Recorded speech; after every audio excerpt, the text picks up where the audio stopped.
Hello and welcome. This is Sports This Morning. We're broadcasting live from Channels TV Sports Center in Lagos, Nigeria. I'm Austin Okonakpan. It's great to have you join us on the weekend of the show. I'm Tahir Salam. Okay, football fans all over the world, football followers, football coaches, players, ex-players are still showing love to the late Super Eagles coach Stephen Keshi, who continues showing love to this football legend from Nigeria. Yeah, definitely, Austin. More tributes are coming in, and it is well-deserved. There's no doubt about it. I mean, we're going to go to South Africa later on in the show. You know, South Africans reacting to the untimely demise of the late, great Stephen Keshi. Also on the show, the final farewell for the greatest of all time, Muhammad Ali, has begun in his hometown of Louisville, Kentucky. On Thursday, the Muslim funeral was held at the convention space in Freedom Hall, the complex where Ali had his last fight in Louisville. An estimated 14,000 people representing many races and creeds attended the service. Austin, I mean, 14,000 people showing up, to pay their last respects to the late great Muhammad Ali. Yeah, he is well deserved for Coach Stephen Keshi, for Muhammad Ali. Wow, over-deserved for all what he has done for boxing, for sports, his virtues, his qualities. His ideals were stood for, both in the ring and outside of the ring. So it's not really a surprise to me. And well-deserved, like I said, as we say, for Stephen Keshi, well-deserved for Muhammad Ali as well, too. There's going to be a final goodbye service for Ali that will take place today when thousands gather for an interfaith service at the KFC Yum Center, still in Louisville, Kentucky. And you're expecting a lot of dignitaries, Names. Yeah, big names. The likes of Bill Clinton will be there. We're hearing that the president, Barack Obama of the United States, might just stop by to give a final respect to this great sporting legend, Muhammad Ali. Amazing We're stuff. hearing everything. In fact, Turkish president will also be at the funeral service. Look tired. Nothing beats living a good life. Nothing beats it. After boxing, Muhammad Ali thought about it. That look, what else can I do to the world? Even I was reading somewhere said he defeated the Parkinson's disease over and over again.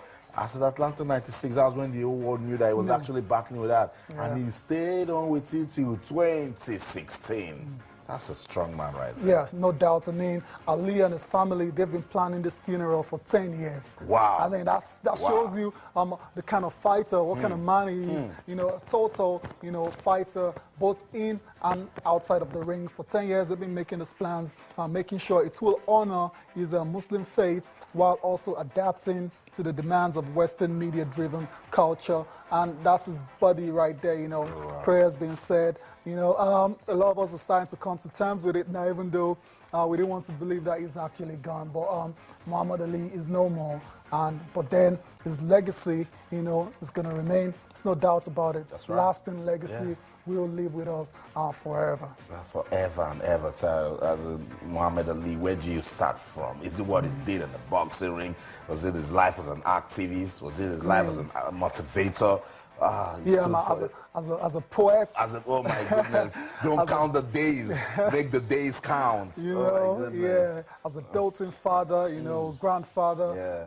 He was just a total, complete legend. There's no doubt about it. I mean, it was very selfless as well too, outside of the ring. I mean, I always go back to him, opposing that Vietnam War. I mean, what he did there was just incredible because he left behind a lot of millions. Like he could have earned in his prime. Lost his boxing license, couldn't fight. Heavyweight champion of the world, couldn't do all that, all because of his beliefs, all because of his ideals. So you have to understand why he is highly revered, by all. All. The entire world. Entire world. What is life if you can make an impact out of it? Thank you so much, Muhammad Ali, for all you did to the world, for what you did to the sporting world, for the revolution you brought to boxing. Because of this man, people started following the heavyweight category.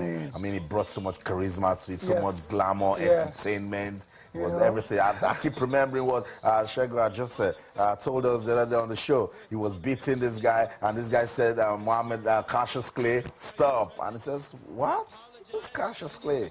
What's my name? Yeah, that's not what I want to go by. Some punches reminded the guy of his name. Oh my amazing career, Muhammad Ali has had. And for me, I always go back to the Rumble in the Jungle. That's right. For me my favorite, my fondest moments of Muhammad Ali. Obviously, I was still young then, but I've seen the fights over and over again, and I've seen his post-fight reaction, and you can tell he is someone, is a character that that inspired people before he expired. And I remember the post-match fight after then. It went on and on about how you should never doubt him. That's right. I told you I was going to be son and listen, I bit. I mean, he went in there, no one gave him a chance against George Foreman. He absolutely destroyed George Foreman after that famous rope-a-dope tactics that he used in that fight. Wow. And that sealed his greatness. That's sealed it right there, Muhammad Ali. What can we say about this legend, this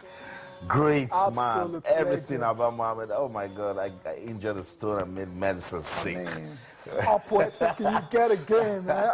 It's crazy. Oh my God. So that's it. Muhammad Ali will be laid to rest finally today in his hometown in Louisville, Kentucky. Our heart stays with his family. Yes. We pray that God will grant them the fortitude to bear this irreplaceable, irreparable loss. Muhammad Ali, not just for his family, for the entire world, and what he did to our society. Rest in peace, Muhammad Ali.